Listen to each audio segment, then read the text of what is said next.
Altíssimo, conhecida de nós todos, mas com certeza Deus tem algo ao nosso coração aqui esta noite. Eu estava buscando em Deus uma palavra e algo veio muito forte ao meu coração, e eu tenho certeza que Deus também vai impactar o seu coração aqui, hein? Feliz de ver o Nenê aí, né? Amigão da gente, acompanhado com mais um irmão aqui, mano. Deus abençoe. Feliz de ver o Márcio também aí com a gente. Deus abençoe. Mangorete também, estão com saudade. Mas prepara o seu coração, né? Filha do irmão pastor Delmar também, seu esposo, né? Estão com saudade deles. Capítulo 45 do livro do Gênesis, verso de número 4 a seguir. Gênesis 45. E o José que veio pela segunda, vai vir a terceira, vai vir a quarta, vai vir a quinta. Bem-vindo, José. 45, verso de número 4 a seguir, de Gênesis, diz assim o texto: E disse José a seus irmãos: Peço-vos, chegai-vos a mim. E chegaram-se. Então disse ele: Eu sou José, vosso irmão, a quem vendestes para o Egito. Agora, pois, não vos entristeçais e nem vos pese aos vossos olhos por me haverdes vendido para cá, porque para a conservação da vida Deus me enviou diante da vossa face. Porque já houve 2 anos de fome no meio da terra, e ainda restam 5 anos em que não haverá lavoura nem cega. Verso 7, pelo que Deus me enviou diante da vossa face para conservar vossa sucessão na terra e para guardar-vos em vida por um grande livramento. Verso 8 e 7, assim não fostes vós que me enviastes para cá, senão Deus que me tem posto por pai de Faraó e por senhor de toda a sua casa e como regente em toda a terra do Egito. E você senta glorificando a Deus. Amém, queridos. Me empreste o seu coração um instantinho só mais. Nós queremos trazer esta palavra ao seu coração, e a palavra que o Senhor ministrou para mim hoje, poder repartir com vocês. Eu quero falar sobre decepção. Tem fogo aí, crente? Aleluia. Os pentecostais já vieram no culto? Glória a Deus. Irmãos, como que a gente vai lidar com decepções, né? Eu semana passada ministrei para um seminário de homens e falei sobre como a gente lida com os fracassos, né? Falei como que a gente lida com o recomeço. Como é que a gente lida quando precisa enfrentar uma coisa chamada solidão.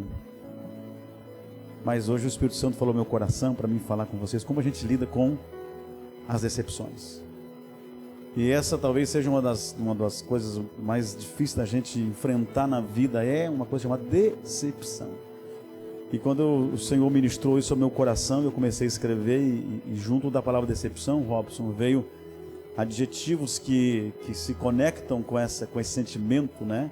Chamado frustração. Toda decepção, ela vem acompanhada, o pacote, o combo, vem junto da decepção, vem frustração. Quando você centra a expectativa em alguma pessoa, ou em algum negócio, em algum empreendimento, em alguma instituição, em algum investimento, e você não tem nem perto o resultado que você esperava. E junto disso, junto da decepção, vem uma coisa que a gente conhece muito bem, chamada desilusão. É quando você de fato vê que desmorona toda uma imagem, quando você pensa que é uma coisa e é outra. Então junto da decepção vem também uma coisa chamada desapontamento, quando você pensa, quando você imagina que é uma coisa e as coisas não são como você imaginou, não é o desenho que você pintou, não foi o quadro que você pintou. Junto à decepção vem também o quê? Uma coisa chamada ingratidão. Junto à decepção vem o egoísmo, junto da decepção vem falsidade. Então, irmãos, como é que a gente vai lidar com esse sentimento de decepção?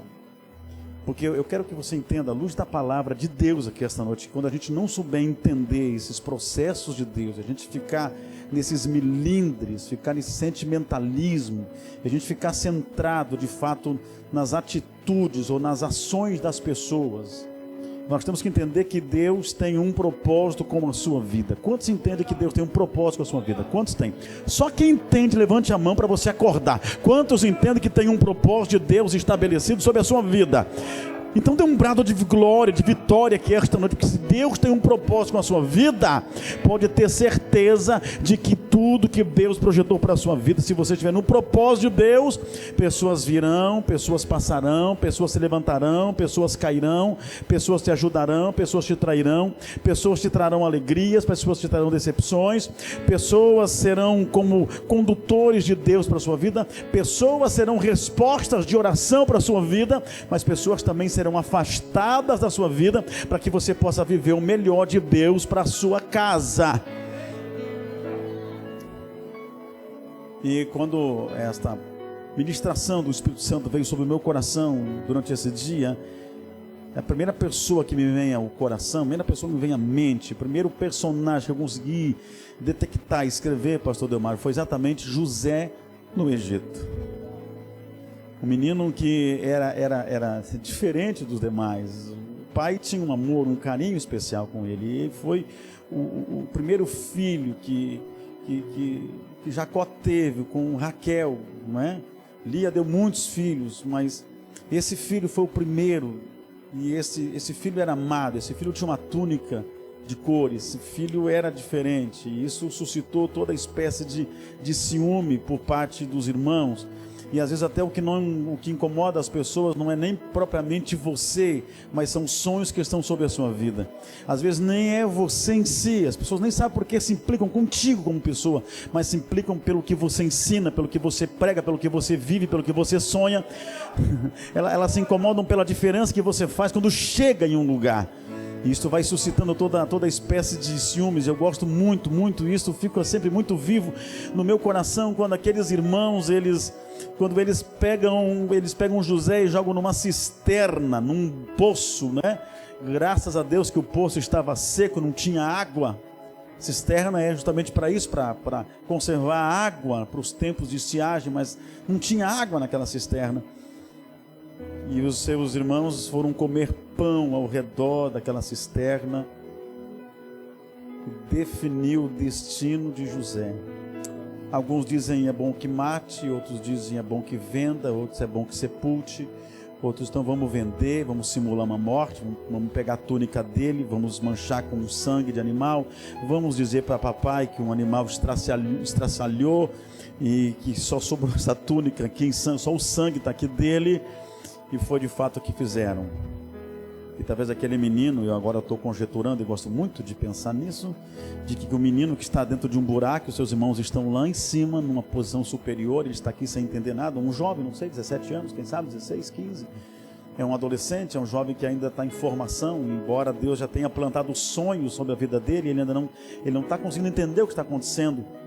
Mas a verdade é que o menino que está ali naquele buraco, entre lágrimas, decepção, desilusão, frustração, e eu gosto de imaginar que enquanto seus irmãos estão comendo um pão e tentando definir o que fazem com ele, algumas migalhas de pães devem cair naquele buraco, naquela cisterna, e os seus irmãos pensam que vão matar os sonhos daquele menino.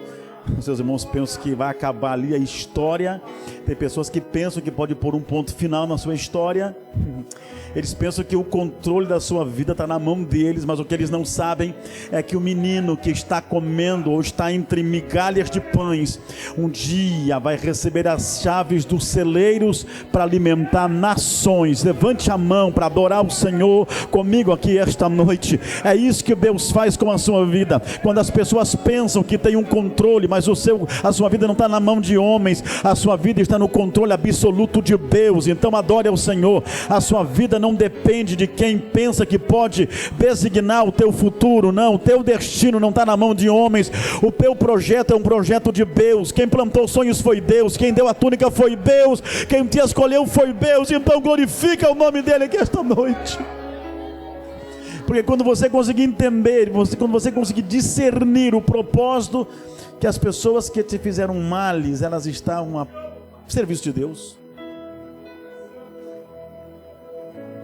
Porque são exatamente as coisas ruins que nos fazem, são as calúnias, são os golpes, são as maquinações, são bastidores malignos, são línguas afiadas, são afrontas, são constrangimentos, são decepções, são traições, são todos esses sentimentos que você sente-se desapontado, desiludido, decepcionado.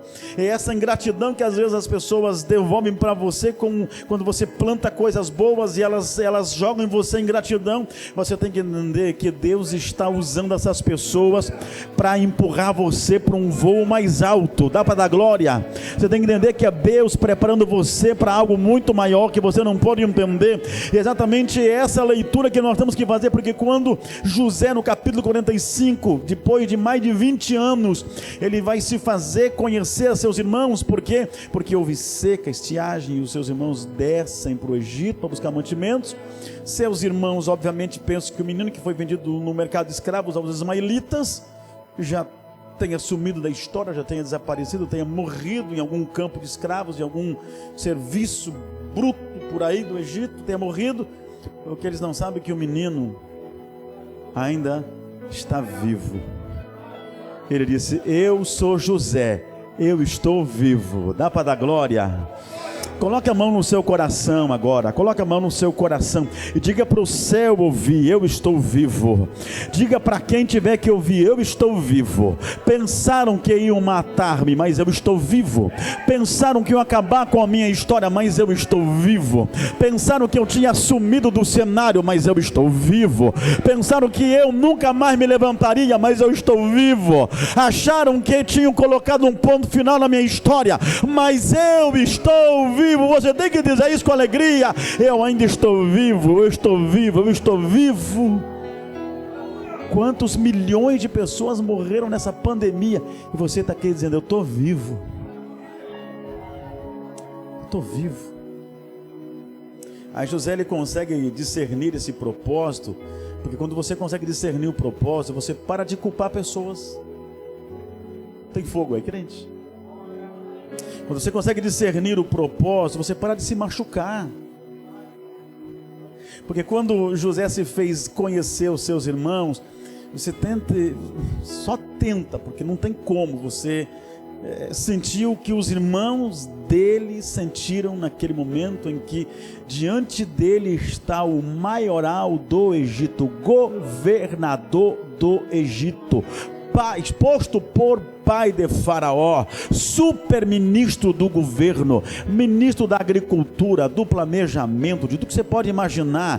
Um homem agora que está ali posto num lugar super elevado. E aí ele diz: eu sou José, a quem vocês venderam para o Egito. Coração quer sair pela boca. A morte parece que está dizendo: chegou a hora de vocês. Mas no verso 5, José olha e diz assim: agora pois não vos entristeçais e nem pese os vossos olhos, pare de chorar, não precisa ficar desesperado. Porque vocês me venderam para cá? Porque foi para a conservação da vida que Deus me mandou na frente de vocês. Na verdade, Deus queria preservar até vocês, e por isso vocês me venderam, vocês me rejeitaram, vocês não me aceitaram. Dá para dar glória a Deus? Porque todo homem passa pelo tempo dos sonhos. José viveu uma fase de sonhos, mas José viveu uma fase de rejeição, e agora ele está vivendo um tempo de ser elevado por Deus. Eu quero profetizar que tem pessoas que estão trocando de fase aqui esta noite. Você está vivendo o tempo da rejeição, mas assim diz o Senhor: eu estou providenciando um tempo de ser elevado na sua história, na sua casa, na sua família. Só quem recebe isso adora, só quem crê nisso adora a Deus.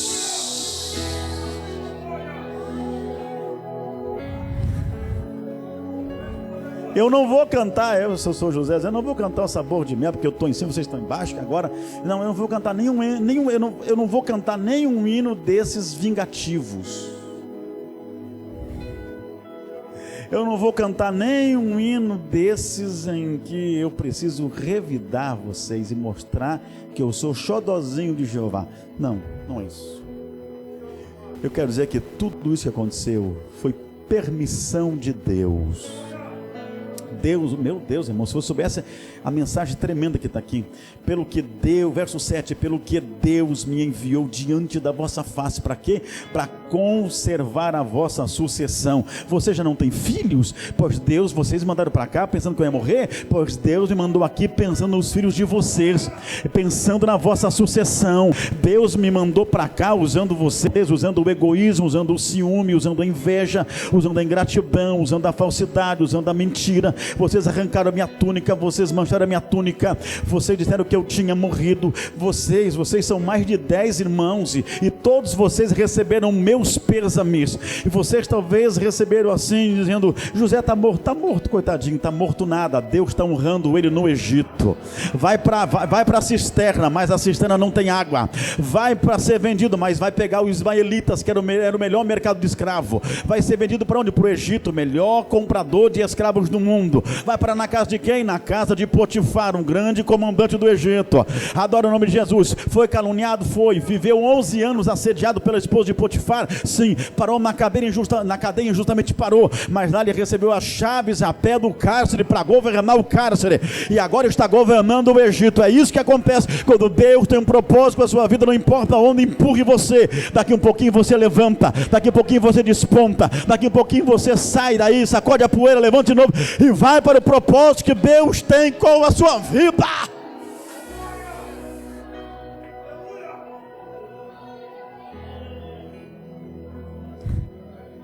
Eu não vou poder pregar tudo aqui, meu Deus, eu estou só num personagem. Assim não fostes vós que me enviaste para cá, senão Deus que me tem posto por pai. Olha, sabe onde é que Deus me colocou? Pai de Faraó. Você, se olhar para Faraó sem permissão, vocês morrem. Eu sou pai dele. Deus me colocou por pai de Faraó. Então o que acontece? José está entendendo que eu preciso tratar diferente as pessoas que falham comigo. Não é fácil ouvir isso. Não é fácil você entender que cristianismo é orar pelos seus inimigos, orar pelos que lhes fazem mal, orar por aqueles que lhe apedrejam, orar por aqueles... E Jesus mesmo disse: Pai, perdoa porque eles não sabem o que fazem. Um ano depois, Estevão está sendo apedrejado e ele está dizendo também: Pai, perdoa porque não sabe o que fazem. Paulo é rejeitado lá em Roma e rejeitado por todos eles. Senhor, não lhes impute isso por pecado. Você está entendendo isso? Agora, como eu vou tratar aquelas pessoas que falham? Olha o poder do perdão. Olha o capítulo 50. Olha o capítulo 50. Olha o capítulo 50 de Gênesis, que nós estamos aqui para encerrar esse contexto aqui. O capítulo 50 vai dizer assim, verso de número 20. Verso de número 20. Aqui Jacó vai morrer. Tá bom? Jacó vai reunir todos os seus filhos na volta do seu leito, da sua cama. Vai fazer como que uma biografia profética de cada um deles. É muito lindo isso aqui. É muito lindo o que Jacó fala. A projeção biográfica e profética que Jacó faz de cada um dos filhos é extraordinário. Isso dá um seminário. Mas quando ele morre, os irmãos de José pensaram: José está nos poupando por conta de papai estar vivo. Mas quando o papai faltar, ele vai mostrar as unhas, vai mostrar quem ele é, o poder que ele tem. E aí, capítulo 50, verso 15, vendo os irmãos de José que o seu pai estava já morto, disseram: porventura agora não nos aborrecerá José e não nos pagará certamente todo o mal que lhe fizemos?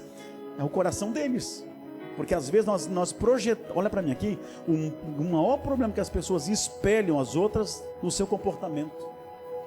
Vocês estão aí comigo? Esse é o grande erro das pessoas. Elas projetam nas pessoas quem elas são. É difícil ouvir isso, né? Mas é o que muito acontece quando você espelha, quando você pensa que a pessoa vai fazer aquilo que você faria se estivesse no lugar dela. Vou parar aqui. Verso 20. Vós bem tentaste. Aí José diz: não temais. Vós bem tentaste mal contra mim. Verso 20. Porém Deus o tornou em bem, para fazer como se vê nesse dia, para conservar em vida um povo grande. Aleluia. Eu queria que você conseguisse comigo levantar a mão ao céu, porque eu preciso liberar algo sobre a tua vida aqui esta noite. Todos os males que te fizeram se transformarão em bênção para a tua casa. Eu libero essa palavra profética sobre todos vós aqui esta noite, e aqueles que estão na live, receba agora todo mal feito contra a sua vida, todo intento, todo plano, todo projeto maligno, tudo que fizeram contra a tua história, se transformará em bênção para a tua vida e para a tua família. Receba, porque foi o que José disse: vocês intentaram mal contra mim, porém Deus transformou as maldições em bênção. Deus transformou todo o mal em bênção para a minha história. Você pode receber isso no seu espírito aqui esta noite. Então, porque você já não adorou Ele aí? Porque você já não adorou? Porque todos os males projetados contra você virão em bênção sobre a sua casa, se você tomar posse dessa palavra.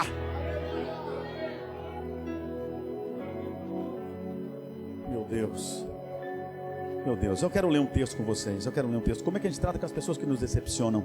Como é que a gente vai usar o poder do perdão? Não se vingar, não querer revanche, não querer... Eu quero ler com você, eu preciso ler com você uma parábola extraordinária. Eu amo essa parábola. Evangelho que escreve Mateus, no capítulo de número 21 e o verso de número 28 a seguir. Mateus, essa parábola é extraordinária. Mateus, capítulo 21, verso de número 28 a seguir. A parábola dos dois filhos. Olha aqui para mim. Não, olha para a palavra. Para mim não precisa olhar. Capítulo 21 de Mateus, verso número 28. Mas que vos parece? Um homem tinha 2 filhos. Dirigindo o seu primeiro, disse: filho, vai trabalhar hoje na minha vinha? Verso 29, ele porém disse, e respondeu: não quero. Pronto, bem judeu, não e pronto. Mas depois, arrependendo-se, foi. Aqui está o primeiro filho, primeiro comportamento. Segundo filho, no verso 30, dirigindo-se ao segundo, falou-lhe de igual modo. O que ele disse? Vamos comigo para a vinha, vamos trabalhar na vinha hoje? E o que ele disse? Eu vou, Senhor. E não foi. Aí vem a pergunta de Jesus: qual dos dois fez a vontade do Pai? Ei, olha para mim aqui, meu irmão. Olha para mim aqui. Olha que isso aqui é tremendo. Você percebe que essa parábola aqui, ela é uma parábola de comportamentos, de pessoas que, quando você precisa delas, quando você investe nelas, olha para... Se esse pai está dizendo assim, ó, vamos para a vinha trabalhar, tudo que você vai produzir, tudo que a gente vai construir aqui, vai voltar para você como herança. E quantas vezes você quer trabalhar e de fato o que você está construindo nem vai ser mais para você, vai ser para quem você está pedindo que entre na visão. Ou seja, um filho, um herdeiro, tudo que vai ser produzido nessa vinha vai voltar para a sua casa, vai ser bênção para você, para sua esposa, para os seus filhos. E às vezes a gente quer fazer isso e as pessoas, elas têm um comportamento totalmente diferente daquilo que você espera. Você gera uma expectativa. E esse menino aqui, ele foi pronto e disse: eu não vou. Só que, o que acontece? Ele diz: não vai. Mas de repente ele cai em si, o pai vai embora, o pai sai dali talvez cabisbaixo, decepcionado. Poxa, tudo que eu quero é que esse filho tenha um futuro. E ele não quer se envolver no trabalho. E ele me disse não. E quando o pai vira as costas, vai embora para falar com um outro filho. Olha para mim aqui, agora você olha para mim. O filho cai em si e pensa: o que eu estou fazendo? Eu estou brincando com a minha herança. Eu estou jogando fora uma oportunidade. Eu preciso me arrepender do que eu falei. Já acontece? O menino correu para vir e foi trabalhar. Sabe o que acontece?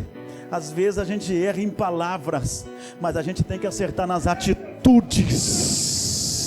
A gente erra nas palavras, mas pode acertar nas atitudes. Eu estou aqui esta noite como ministro do Evangelho dizendo: se você errou em palavras, está na hora de você acertar no seu comportamento. Não importa, você se antecipou, você foi imprudente, você falou que não poderia ter dito, você se precipitou, você não pensou quando falou, mas dá tempo de você consertar isso. Você decepcionou alguém, você trouxe decepção para profunda para alguém que contou com você. Mas hoje vai para casa e conserta isso na tua atitude. Dá para você dar glória a Deus comigo aqui esta noite. Ele errou em palavras, mas acertou na prática agora. E o que aconteceu com outro filho? O pai vai até outro filho e diz: meu filho, sabe quando você já chega assim pensando, eu já tive um não, eu já tive uma decepção, eu já tive uma frustração, será que eu vou aguentar uma segunda? Chega no filho, o pai vai para a vinha, está no tempo de a gente podar, está no tempo de a gente colher, não sei que estação era essa. O filho disse: #tamo junto. Vai que eu estou indo. É nós. Estou chegando lá. Se o papai não correr, eu chego antes. Só vou caminhar um negócio aqui. Já vai que eu estou indo. Estou indo na tua sombra. Está até hoje, neném, esperando. Porque o menino foi bom de palavra, mas foi ruim de atitude. Vocês estão comigo aqui esta noite? Estão comigo? Estão comigo? Você está entendendo aqui o comportamento, a decepção? Quando as pessoas são boas de palavras, mas são ruins de comportamento. Quando as pessoas são polidas quando falam, mas no cumprir o que elas falam, elas são uma negação. Eu quero que você entenda aqui esta noite.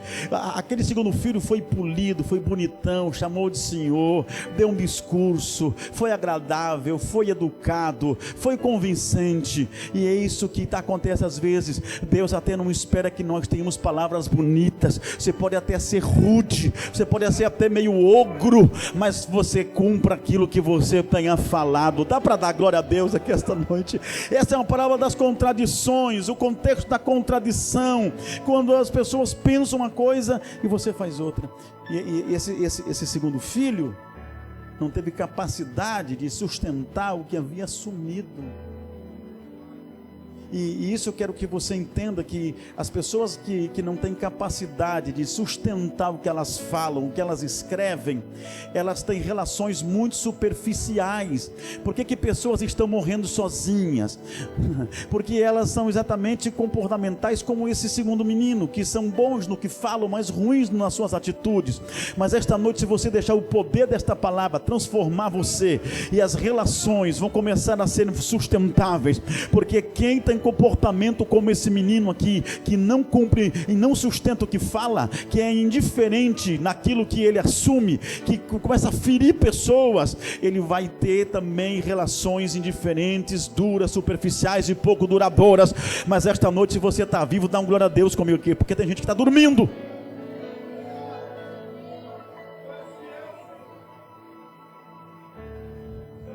Meu Deus. Quero que você abra comigo um texto de Paulo. Eu de vez em quando leio esse texto, tanto que se eu puder eu leio toda semana a segunda carta de Paulo a Timóteo, de tão tremenda que ela é. Mas no capítulo 4, segunda carta que Paulo escreve a Timóteo, hoje é aqui o culto de ensino, me suporte, capítulo 4,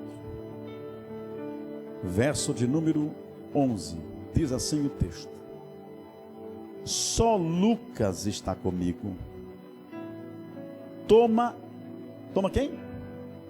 Toma quem? Não, eu não escutei. Para tomar quem? Dá para ser melhor. Toma e traze contigo, porque me é útil para o ministério. Você acha simples essa chamada de Paulo? Você acha que isso aqui é uma coisa assim tão simples? Traz o fulano para cá para me ajudar. Você pensa que as coisas foram assim tão fáceis de colocar no papel um desejo, quase que uma ordem, uma coisa imperativa? Eu sou teu pastor, Timóteo. Eu investi em você quando você era jovem. Eu investi em você quando você tinha aquela timidez tremenda. Eu investi em você doente. Eu investi em você. Eu estou escrevendo: me traga Marcos para me ajudar no ministério. Você pensa que é fácil? Se você não conhecer o contexto, você vai achar que é muito simples, né? Mas você sabe que em Atos dos Apóstolos, capítulo 13, Atos dos Apóstolos, capítulo de número 13, se não estou enganado, quando Barnabé e Saulo, né, Saulo e Barnabé, Barnabé e Saulo, são despedidos para a obra missionária. Barnabé tem um sobrinho, e esse sobrinho chama-se João Marcos, que é o mesmo Marcos que escreve o Evangelho de Marcos, o evangelho mais antigo. O primeiro evangelho escrito não foi Mateus, não foi Lucas e não foi João. O primeiro evangelho escrito foi Marcos. Esse Marcos não foi testemunha ocular dos milagres de Jesus. Quem é que transmitiu para ele todos os milagres de Jesus? Pedro. Pedro foi o pai espiritual de Marcos. Perfeito? Você sabe que Pedro rejeitou o ministério do apóstolo São Paulo. Durante 14 anos, Pedro não aceitou Paulo como um apóstolo. E Paulo viveu esse deserto de 14 anos. E se você for estudar os manuscritos, as cartas de Paulo e as cartas de Pedro, você vai encontrar que de vez em quando há um choque entre eles. Inclusive, era porque Pedro queria estar com os gentios e pensar como gentil. Quando estava com o judeu, ele queria judaizar o cristianismo. Aí quando Pedro ia para o meio dos gentios e que aparecia algum judeu, ele se tornava um judaizante, queria pesar os gentios com as mesmas liturgias do judaísmo. E Paulo não concorda com isso. O concílio de Atos de Jerusalém não concorda com isso. Então começa a haver esse desencontro no ministério de Paulo e Pedro, de Pedro e Paulo. E quando esse menino que é cria de Pedro e sobrinho de Barnabé é convidado para uma viagem missionária, a primeira viagem missionária que eles fazem lá na Antioquia. E no capítulo 13, verso 13, o que acontece? Olha para mim aqui. Marcos decepciona.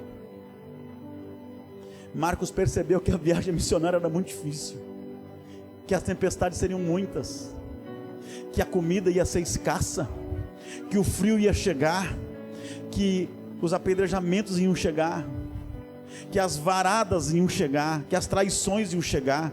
Vocês estão vivos aí? E no capítulo 13, Marcos, na primeira viagem, ele resolve voltar e abandonou, o texto é claro, ele deixou, ele desertou, ele abandonou Paulo no meio do caminho e voltou para Jerusalém, foi escrever o seu evangelho.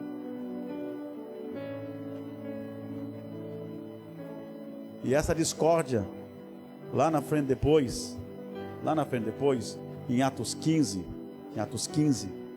numa outra viagem, agora Barnabé quer dar uma outra chance para Marcos.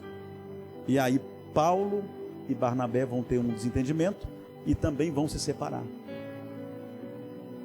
E agora no fim do ministério, Paulo já mais maduro, Paulo já mais próximo da sua morte, ele para e reflete e diz: eu preciso dar uma segunda chance para quem me decepcionou. Eu preciso dar uma... Olha, prepara aí, porque essa palavra aqui é profética para alguém que vai receber agora aí.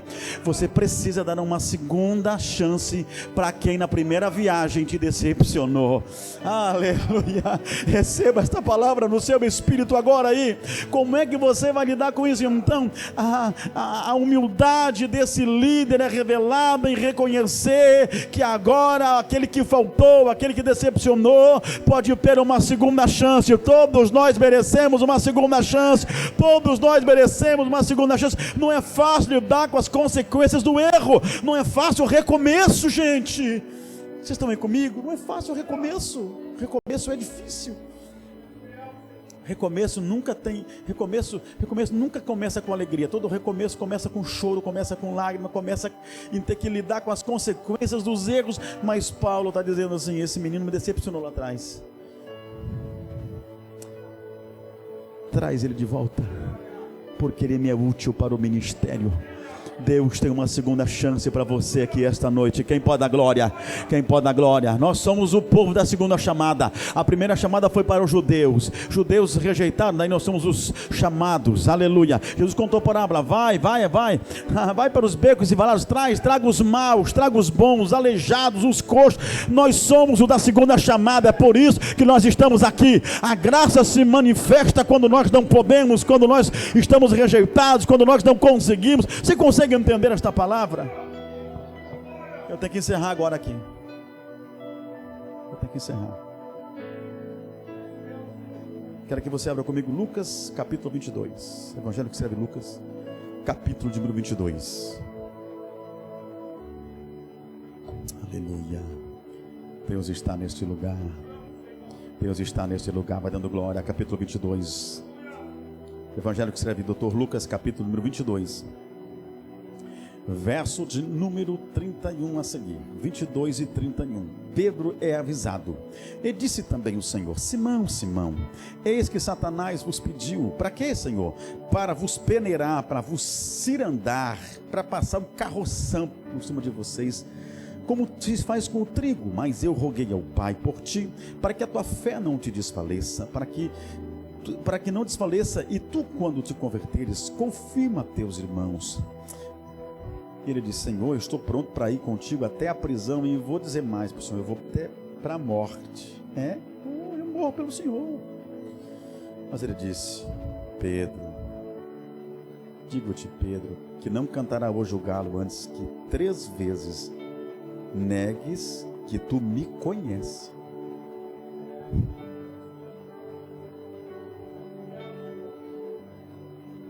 Eu só vou abrir um parênteses aqui, porque eu acho interessante a forma como Jesus, ele deixa a gente ser desconstruído. Eu preguei outro dia aqui como que Deus desconstrói a gente para refazer, não é assim?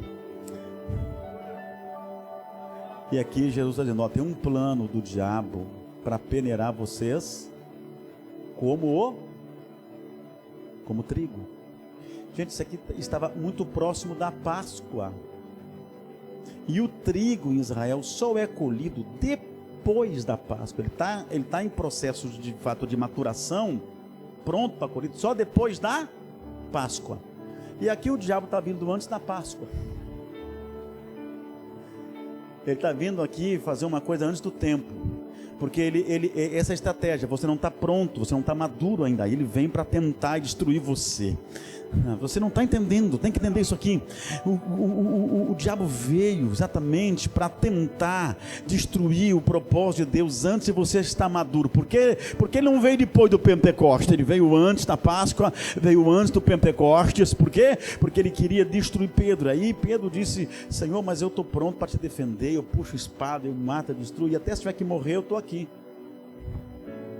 Jesus disse: olha, mas o galo você vai me negar 3 vezes, depois vai cantar, o galo vai cantar.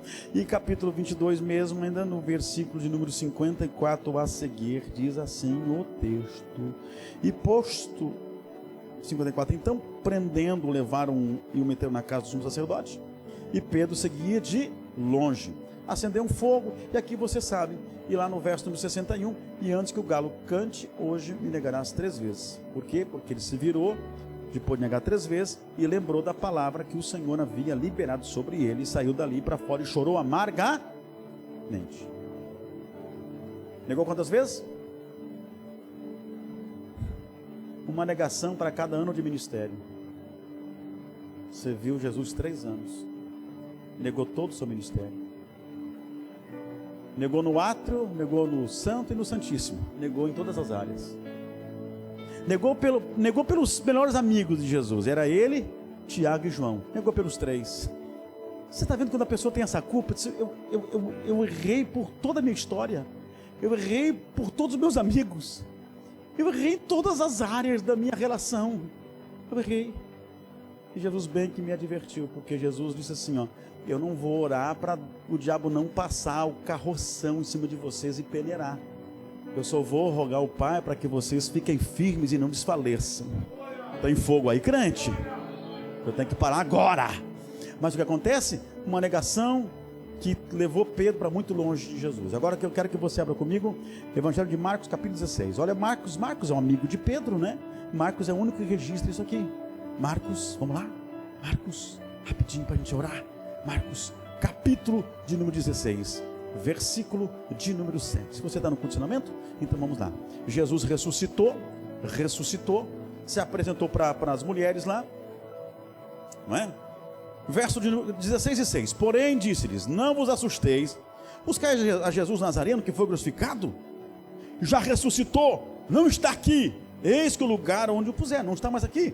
Olha o verso 7. Mas ide e dizei a seus, a quem? E a? Será que quando diz assim, dizei aos seus discípulos, não está todo o colegiado apostólico junto no pacote? Sim ou não? Tinha que estar. Mas por que o Senhor fez questão de fazer uma referência especial e dizer assim, ó: diga para os meus discípulos que vão para Galileia, para o norte do país, onde tudo começou, onde o sonho começou, lá na Galileia, onde eu chamei, escolhi eles, lá no começo da história, lá onde você sonhou, lá onde você se encontrou comigo, lá vão meus discípulos e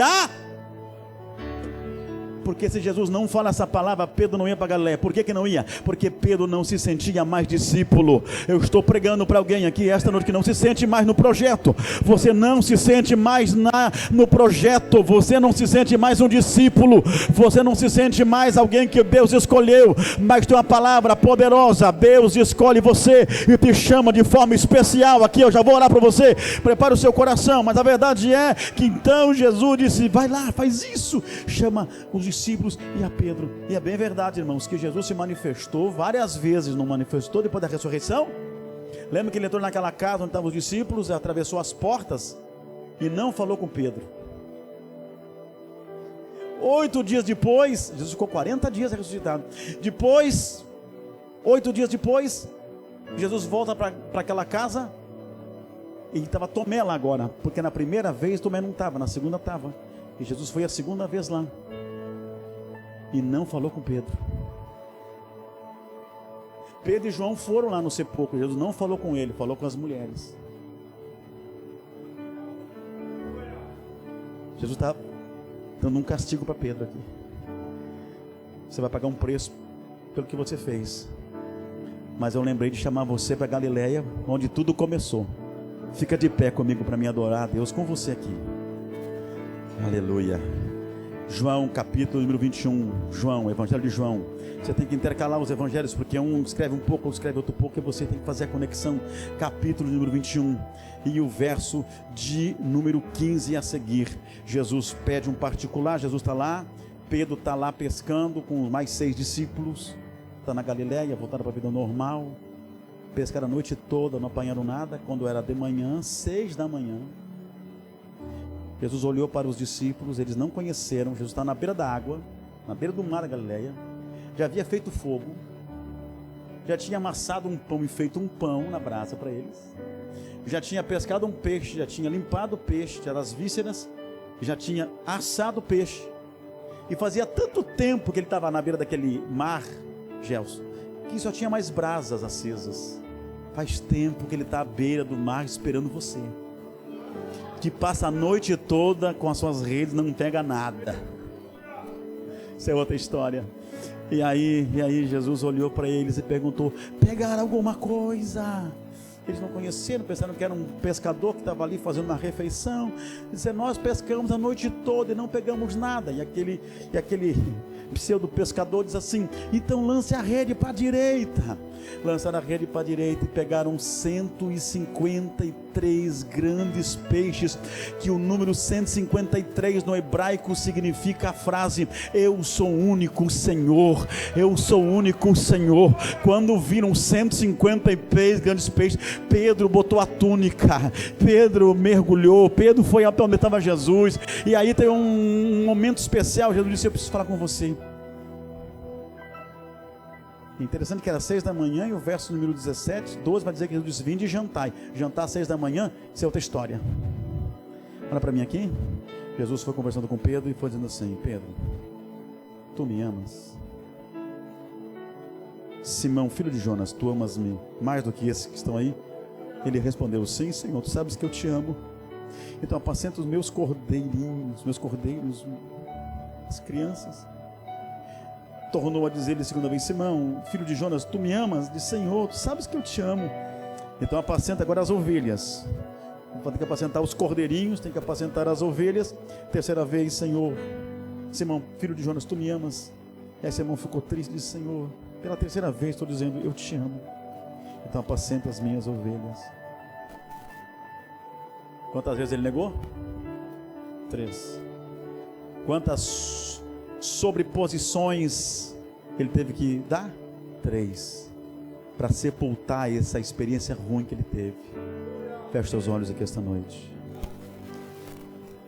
Esta noite você vai falar com ele, por mais que você tenha decepcionado ele, você vai falar com ele aqui, e vai ser sepultado essa história de decepção que você se prestou. Não, essa decepção não vai ter mais lugar no seu coração. Essa decepção está bloqueando a tua comunhão com Ele. Essa decepção está afastando você do propósito. Pessoas se decepcionaram e você não consegue viver mais a sua vida normal. Não, você tem que entender isso. Pessoas se decepcionaram e você decepcionou o Senhor, pois tudo isso vai ser resolvido pelo poder da palavra aqui esta noite. Aleluia, vai ter um recomeço aqui esta noite. Vai ter um recomeço. Quero que você glorifique ao Senhor. Carol, vem cá, prepara um louvor. Eu quero que você feche os olhos e comece a sentir a presença que eu estou sentindo aqui agora. Oh meu Deus, é tão linda esta palavra, é tão poderosa. Ensinamento. São 9h30. Eu estou encerrando agora orando por você. Vem, minha filha. Quantos querem orar comigo aqui esta noite? Quantos?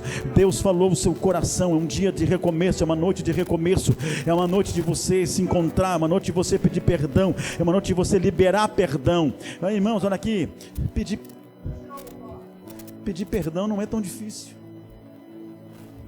Você pedir perdão não é tão difícil. Você errou, você pede perdão. Agora sabe o que é difícil? É você liberar o perdão quando as pessoas machucaram você, quando você perdeu muitas coisas porque pessoas te prejudicaram. Esta noite você vai ter forças para liberar perdão. Eu sei que não é fácil você sair do seu lugar e vir aqui orar comigo. E se não vier ninguém, não estou nem preocupado, porque eu não tenho medição de quantos vêm pelo poder da palavra. Eu preguei a palavra e pronto. Mas esta noite Deus está aqui falando ao seu coração. Vai, fique de olhos fechados adorando ao Senhor. Deus está falando ao seu coração que você tem que liberar perdão, você tem que receber perdão. Olha o que o Espírito Santo está me dizendo aqui. Olha o que o Espírito Santo está me dizendo aqui agora. Você tem que sentir-se perdoado pelo Senhor. Jesus já te perdoou, mas você não se sente perdoado. Você tem que sentir-se como um filho perdoado. Você errou em palavras, mas vem acertar em atitudes. Assim diz o Senhor esta noite aqui, neste lugar. Quantos querem? Carol, pode cantar. Cadê o microfone dela aqui? Cadê o microfone dela? Aleluia. Feche seus olhos agora. Começa a adorar o nome de Jesus. Começa a adorar o nome do Senhor. Eu quero orar com você. Eu vou orar.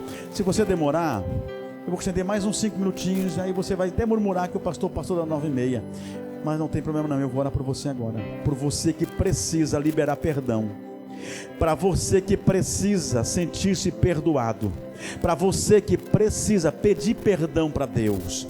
Para você tem saída, para você tem resposta, para você tem solução, para você tem vitória, para você tem um escape, para você tem uma palavra, para você tem um momento de encontro, para você tem um momento de renovo, para você tem um momento de recomeço. Adoro o Senhor. Eu tenho uma palavra muito forte no meu coração aqui agora. Recomeço. Quem pode adorar o Senhor por esta palavra? Hoje é noite de você recomeçar. Eu quero pedir aos pastores, homens de Deus, que vocês desçam no meio desse povo, mas desçam com autoridade, viu? Não desçam de olho seco aí, não desçam porque desceram, desçam para profetizar, desçam com a unção nas suas mãos, desçam com autoridade profética, desçam aí liberando algo de Deus sobre a vida deste povo que precisa receber algo de Deus aqui esta noite. Eu vou orar por você agora, e em 30 segundos eu vou orar por você. Quem mais precisa de oração aqui esta noite? Quem mais precisa? Eu vou orar então. Feche os olhos. Eu vou orar ao Senhor. 30 segundos aí no louvor. 30 segundos no louvor. Aleluia. Não acabou, espalharam por aí. Você serve o Deus de José. Já terminou. Você serve o Deus de Paulo. Você serve o Deus de Pedro. Você serve o Deus de Marcos, que dá uma segunda oportunidade para você.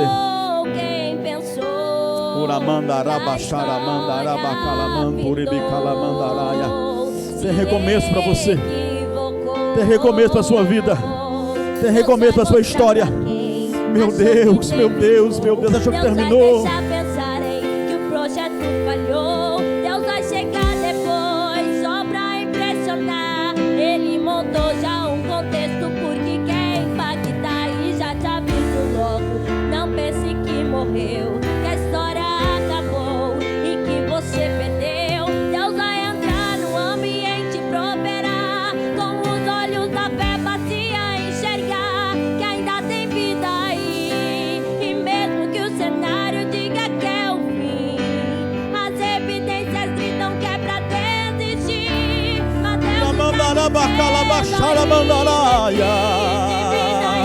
Receba, receba.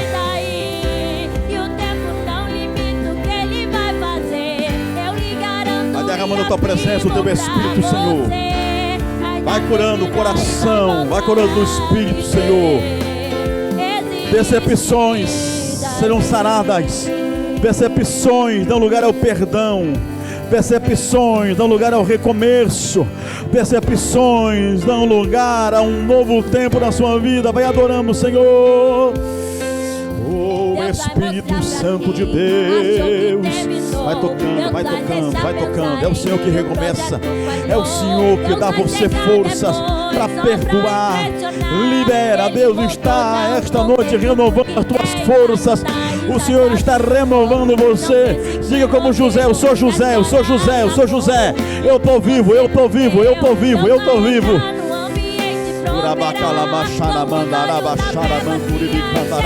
O Senhor te renova. O Senhor te restaura para um recomeço. O Senhor te restaura para uma nova vida. O Senhor te restaura para entender que tudo é processo para a construção de um grande projeto na tua vida. Assim diz o Senhor. Vai dando glória. Todos os males que te fizeram serão transformados em vitória e bênção para a tua vida. Todos os males que maquinaram contra a tua vida se transformarão em prosperidade para a tua casa. Assim diz o Senhor. Vai dando glória, vai dando glória, vai dando glória.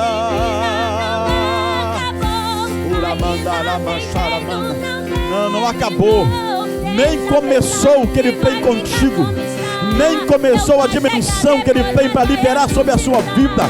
O voo é mais alto, a dimensão é maior. Receba esta noite.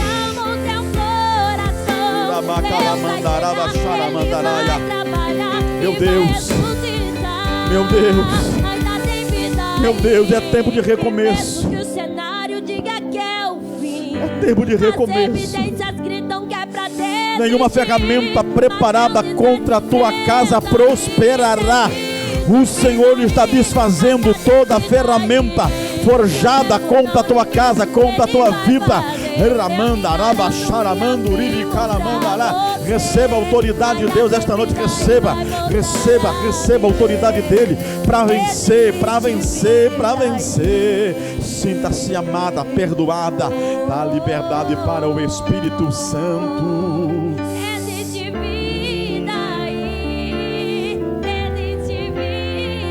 Eu oro pelos enfermos aqui agora.